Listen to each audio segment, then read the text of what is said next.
दुनिया में बहुत सारी चीज़ें ऐसी हैं जो बियॉन्ड इमेजिनेशन है।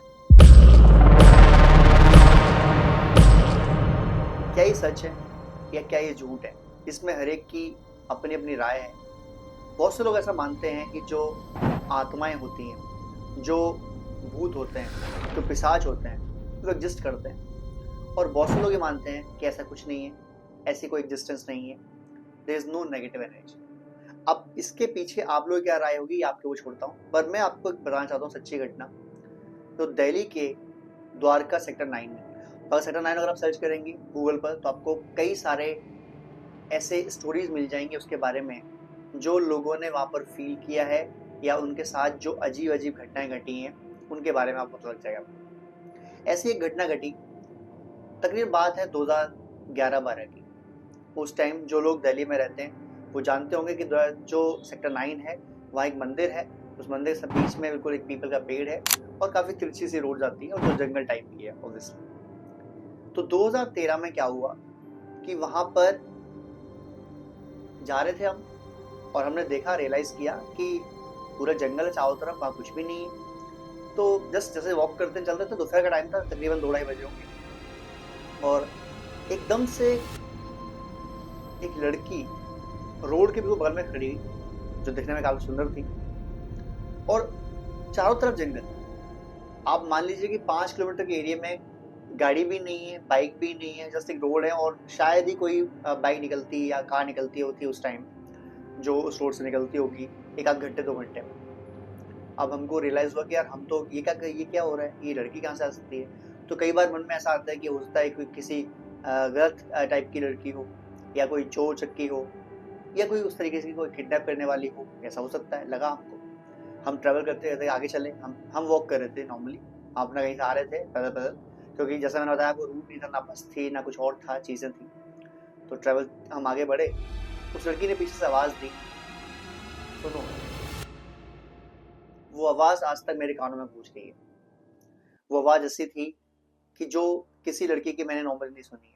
उसमें एक भारीपन था, उसमें एक डरावनापन था, और मेरी हिम्मत नहीं हुई पीछे पलट के बोलने की। जस्ट मुझसे 10 कदम की दूरी पर होगी, बगल में होगी, लेफ्ट साइड में, और मैं मुड़ के देखने की हिम्मत नहीं हो रही है मेरी, जबकि वो लड़की थी और मैं लड़का।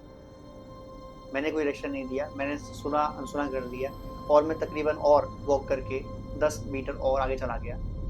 फिर कान में एक आवाज़ आई जोर से, सुना नहीं। अब मैं समझ नहीं पा रहा हूँ कि मुझे क्या करना चाहिए। पहली बात, जो आगे मुझे दिख रहा है जहाँ लोग मिलेंगे मुझे, वो यहाँ से 1.5 किलोमीटर आगे। पीछे जहाँ से मैं चल के आया हूँ 3 किलोमीटर ऑलरेडी चल चुका हूँ, और 3 किलोमीटर के एरिया में मुझे कोई भी मर्द, कोई इंसान अभी तक नजर नहीं आया। वहाँ एक लड़की मुझे आवाज़ दे रही है, और ट्वाइस आवाज़ दे रही है, सेकंड टाइम बोल रही है कि सुना नहीं। मैं घबराया हूँ अंदर से, डर रहा हूँ, लेकिन फिर मैंने हिम्मत बताई और फिर मैंने कोशिश की, चलो बात करते हैं, देखते हैं क्या हुआ। मैंने कहा, हाँ दीदी बोलिए। वो बहुत जोर से हंसी, और इतनी डरावनी हंसी थी, जिस हंसी में दर्द भी मुझे महसूस हुआ, खुशी भी मुझे महसूस हुई, और दुख भी मुझे महसूस हुआ। ऐसी हंसी मैंने बहुत साल तक कभी नहीं सुनी, ना उससे पहले और ना उसके बाद। ये मेरा पहला एक्सपीरियंस था। अब मैं घबरा रहा हूँ, क्योंकि हिंदू मैथोलॉजी में मैंने बहुत बार भूत वगैरह के नाम सुने हैं, चुड़ैल के नाम सुने हैं, लेकिन रियल में से कभी फील नहीं किया था जो वहाँ हो रहा था उस टाइम। मैं पीछे जैसे मुड़ा, मैंने रियलाइज किया कि जितनी दूर वो पहले थी, मेरे 20 किलोमीटर चलने से पहले, वो लगभग उतनी ही दूर है और अभी बराबर पे है। पर प्रॉब्लम ये है कि मैं चल रहा हूँ रोड पर और वो चल रही है झाड़ियों में, और वो झाड़ी ऐसी जो कटीले तारों में है, जहाँ कांटे हैं, चीजें हैं, एक बहुत गंदा सा एरिया है,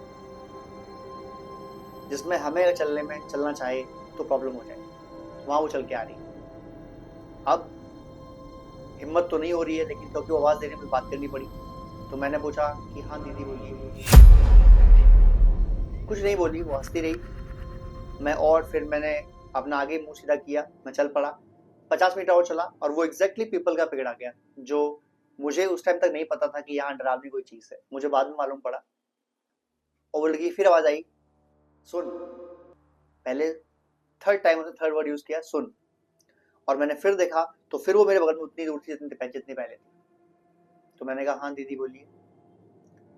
तो उसने मुझे डांटा, मुझे उसने बोला कि क्या दीदी दीदी लगा रखा है। तो मुझे लगा शायद उसका भी होगी। मैंने कहा तो मैं क्या बोलूँ दीदी, आपको आपका कोई नाम है? तो उसने बोला नाम था मेरा, बस उसने बोला नाम था मेरा। अब मैं डर रहा हूँ, घबरा रहा हूँ, मैं बहुत ही ज्यादा पैनिक में आ गया। मैंने कहा था मतलब क्या होता है यार, ये तो सामने खड़ी है, था कैसे?